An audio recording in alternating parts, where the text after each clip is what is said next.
ಕೂಷ್ಮಾಂಡ ನವರಾತ್ರಿಯ 4ನೇ ದಿನ ಪೂಜಿಸಲ್ಪಡುವ ದುರ್ಗಾದೇವಿಯ ರೂಪ. ಸುರಾ ಸಂಪೂರ್ಣ ಕಲಶಂ ರುದ್ರಾಂಬಿತಮೇವ ಚ ದದಾನಾಕರ ಪದ್ಮಾಭ್ಯ ಕೂಷ್ಮಾಂಡಾಸ್ತುಭದಾಶುಭೆ. ದೇವಿ ತನ್ನ ಕಿರುನಗೆಯಿಂದ ಇಡೀ ಬ್ರಹ್ಮಾಂಡವನ್ನೇ ಸೃಷ್ಟಿಸಿದ ಕಾರಣ ಈಕೆಯನ್ನು ಕೂಷ್ಮಾಂಡ ದೇವಿ ಎಂದು ಕರೆಯಲಾಗುತ್ತದೆ. ಕು ಎಂದರೆ ಚಿಕ್ಕದು, ಶ್ಮ ಎಂಬುದು ಉಷ್ಣವನ್ನು ಪ್ರತಿನಿಧಿಸುತ್ತದೆ, ಹಂಡ ಎನ್ನುವುದು ಮೊಟ್ಟೆ. ಈ ರೀತಿ ಕೂಷ್ಮಾಂಡ ರೂಪದಲ್ಲಿ ದೇವಿಯು ತನ್ನ ಕಿರುನಗೆಯಿಂದ ಇಡೀ ಬ್ರಹ್ಮಾಂಡದ ರಚನೆ ಮಾಡಿ ಸೃಷ್ಟಿಯ ಮೂಲದೇವಿಯಾಗಿ ಕಾಣಿಸಿಕೊಳ್ಳುತ್ತಾಳೆ.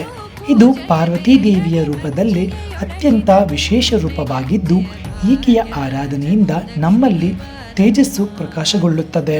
ದೇವಿಯು ಸೂರ್ಯನ ಮಧ್ಯಭಾಗದಲ್ಲಿ ನೆಲೆಸಿದ ಕಾರಣ ಈಕೆಯನ್ನ ಶಕ್ತಿ ಸ್ವರೂಪಿಣಿ ಎಂದು ಸಹ ಕರೆಯಲಾಗುತ್ತದೆ. ಇದು ಕೂಷ್ಮಾಂಡ ದೇವಿ ಎಂದಿರುವುದರ ಕಥೆ.